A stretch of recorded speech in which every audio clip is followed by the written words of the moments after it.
Okay, Harish. Yes, sir. Good evening. Good evening, sir. Being a part of BC Yes, sir. from SDRB, can you tell us about your journey to RDC Yes, sir. 2024? Yes, sir. Sir, I have selected as a best cadet representing Tamil Nadu, Puducherry and Andaman Nicobar Directorate. But initially, in my unit selection, I was not selected as a BC. I gave the BC selections again in group selection, and only in that way I again got into BC. So this simply means that as an officer or a single opportunity cannot define whether you being capable or not. There should be a series of tests that should analyze our capabilities, and I personally believe that both the group and also the directorate have given us the ample amount of opportunities to analyze us, and that's what has made me busy. What are the steps you come across Yes. to become a Yes. Sir, first of all, I focused on all the events individually. When it comes to the entire lot of events, I would personally say that the marks that we can score more is in the part of writtens and then firing. Less firing because we cannot focus much on firing because of the unavailability of the equipments needed. So we should mainly first focus on writtens. If we have a good writtens, then automatically, even though other events and the other components get low, obviously the writtens will have as a backup. What about firing? Yes, sir. Firing, we can't completely rely on ourselves alone because we need a proper range and also proper equipment. So in order to provide those equipments, our directorate and both our groups are taking strenuous efforts. And I would say that if we ask between writtens and firing, I would still rely on writtens much because firing can vary and it can also be improved on given circumstances. Okay, then how many camps did you attend? Sir, I attended 5 group trainings and also 5 director trainings, including 2 launch. 2 launch. Okay.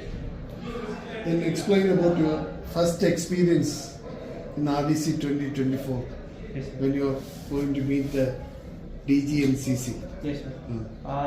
It was very random, sir. I just completed my lunch and I was in my room. And then my NCO sir, Mahesh sir, he came from downstairs. He said, where is Harish come? And he started to check my turnout. Then he informed me that you have been shortlisted for DG's interview. And after that, I got like excited. But my turnout was very poor. So I felt like the entire contingent was working to make my turnout good. Even our contingent commander sir, he also came up. He helped me iron. Our JSO sir, NCO sir, and also my fellow cadets who gave their uniforms so that I can go to a proper turnout. How many months did you prepare to become a BC? How many months? I didn't prepare especially for BC, sir. I have prepared for earlier mock trainings and mock interviews for my civil service. So I personally feel that had a better hand, and I didn't have any special training for BC. Did you follow any texts or did you follow any videos or Sir, current affairs as far as current affairs are concerned? As far as current affairs, I primarily relied on 3 resources. One is daily newspaper, second is the newspaper analysis that is on Byju's IAS. Third will be the current affairs PDF that can be downloaded in various websites. Then what are the steps you come across? Steps in the sense? In the sense, each and every camp you have to come across lot of. Yes, sir. Sir, I would personally say that instead of having a larger goal or a goal that is going to take much longer period to attain, I would say that if you are put in to do some particular task, I would ask you to be focused completely on that task and to complete the task in a successful manner. Sir, if I was in my group training or my unit selections, I didn't have very much a wider plan to go to RDC, and I didn't plan what are the things that should be done in RDC. All that I had is I should complete this unit training and get selected into my group level. So I think that fixing a short-term goal and completing or achieving the short-term milestone will be ultimately. In how many events in RDC did you take part? Sir, I took part in BC, flag area briefing, and in culturals I took part in NIAP and in band. Any MC? No, I did MC in NAP. I can't say it as an MC, but I spoke in NAP. And your experience about flag area competition? Flag area, it was very fun, sir, because even in our group level it was not this much excitement, because in the directorate level, for each of the visits of like group commander or also DTG, we have to brief for them, and also the amount of preparation that we did for answering the questions that they asked was also interesting, and it made me to realize that since our flag area's topic was the legacy of rich and diverse cultural heritage of Tamil Nadu, I came to know much about Tamil Nadu only because of this flag area. And after coming to RDC, I had a chance to brief for CDS, and he was wearing the rank of Field Marshal, and I personally feel that that moment was very impeccable. Can you explain in the DG interviews step by step? Yes, sir. It will be useful to your juniors, Yes, sir. those who are aspiring for BCs Yes. next year. Yes, sir. Okay. First of all, 6 of us from the SD Army category were shortlisted. Then we were all called in the roll call area. They checked our details, verified us. Then we marched to the DG annex. In DG annex, W2LMM accompanied us, and they sent back us to the officers' mess. In the officers' mess, we were provided with the biodata that were given earlier in the directorate. Then we checked through the biodata, and we were made to stand in the alphabetical order according to the directorates. And sir, after that, SD Army contingent alone marched to the DG annex, and each one by one they were sent into a room that is very close to the DG annex. It is specially meant for taking interviews, and the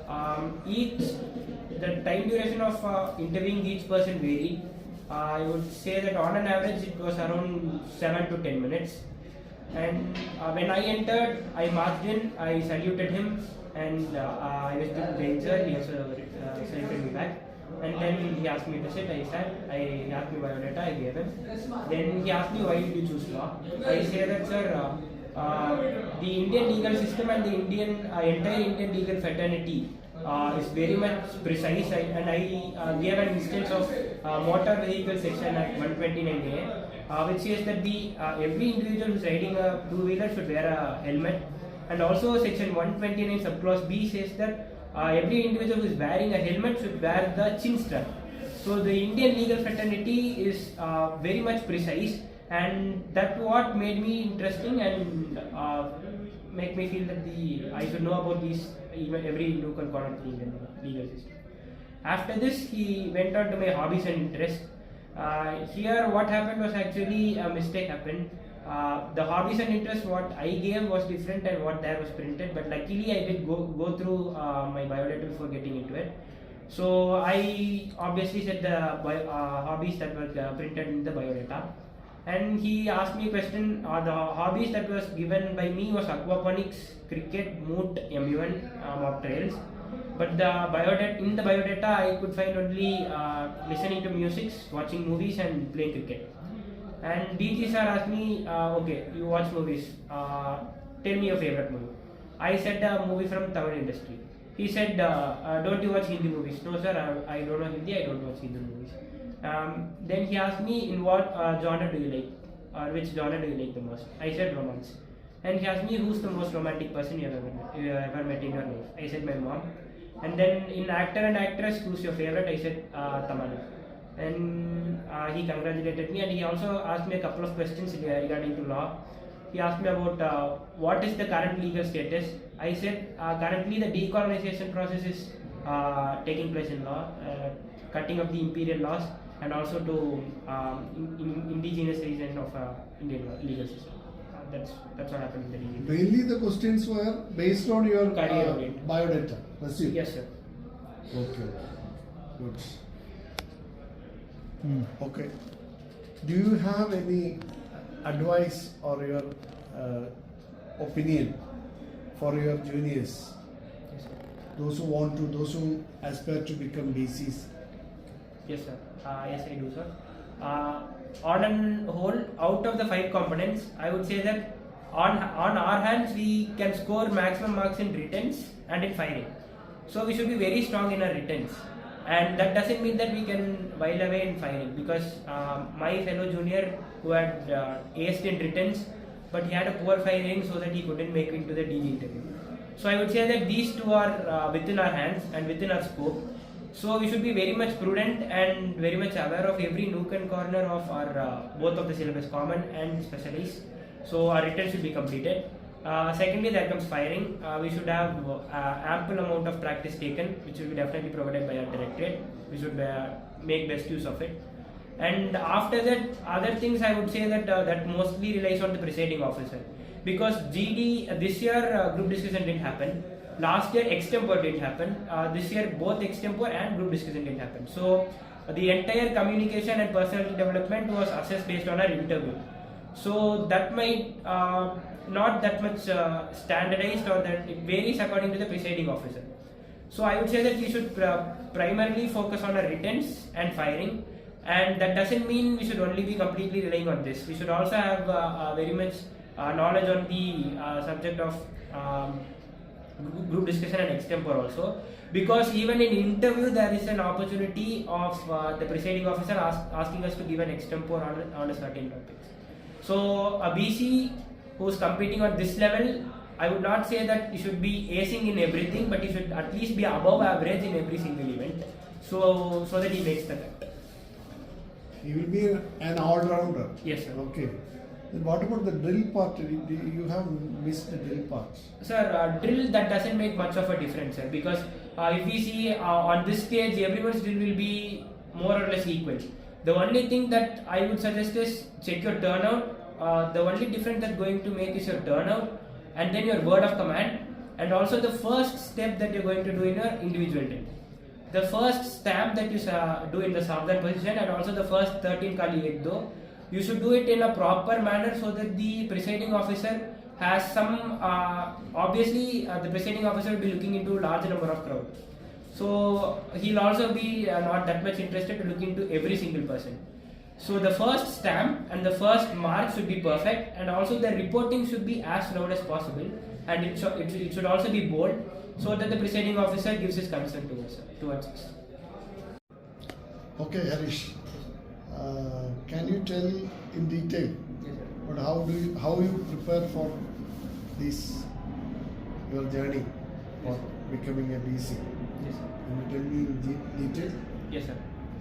Sir, first of all, I started preparing for my civil service examinations. That I would say that was the basis of all this BC journey. I was much prudent in geopolitics and also the current happenings around the world. That helped me a lot in group trainings and directorate trainings to be very competent in GD and extempore.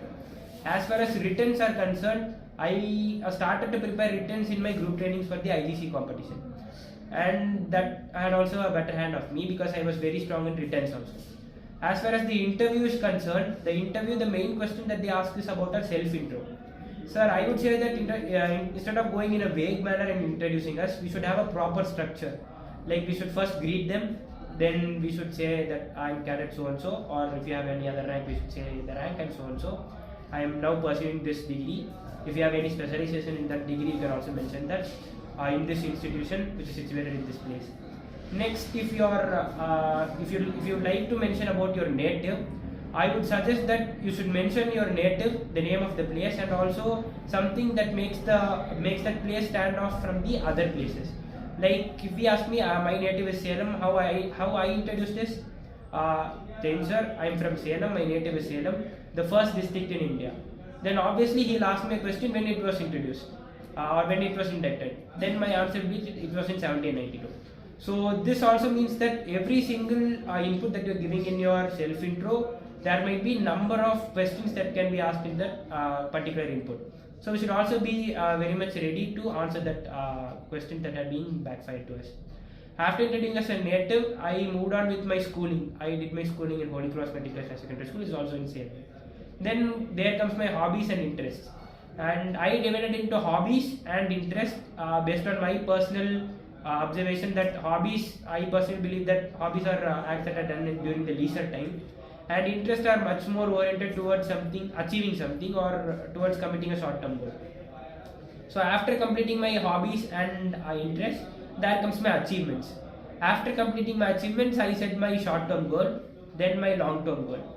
And we should be very much prudent in setting a short-term goal, because it is very necessary that we should say that our short-term goal is to back the All India Best Cadet goal or any other thing, because that's the current thing that we're working on. So we should definitely mention that, and also add on the other thing that if you have to wish to add something. And after that, there comes my long-term goal, and after that you can add your inspirations. You can add quotes in self-intro, which will be very helpful. My long-term goal was to join the Indian Armed Forces. So how I made that is, I personally believe that the sweat-drenched olive green uniforms and the dirty boots are worth million times and expensive suits. And this has motivated me to take the armed forces as my career. So instead of like vaguely introducing this as my career, I used a quote so that it will be much more poetic. And I would also like to say that you can add quotes, one or two but not many. After completing my long-term goal, I moved on to my inspiration and then ended off with the quote that is going to be pushing me towards my life. That's it. Did you interact with your fellow BC competitors? Yes, sir. I had an opportunity to interact with Tilak Ghosh. He is the SD Army BC for West Bengal Directorate.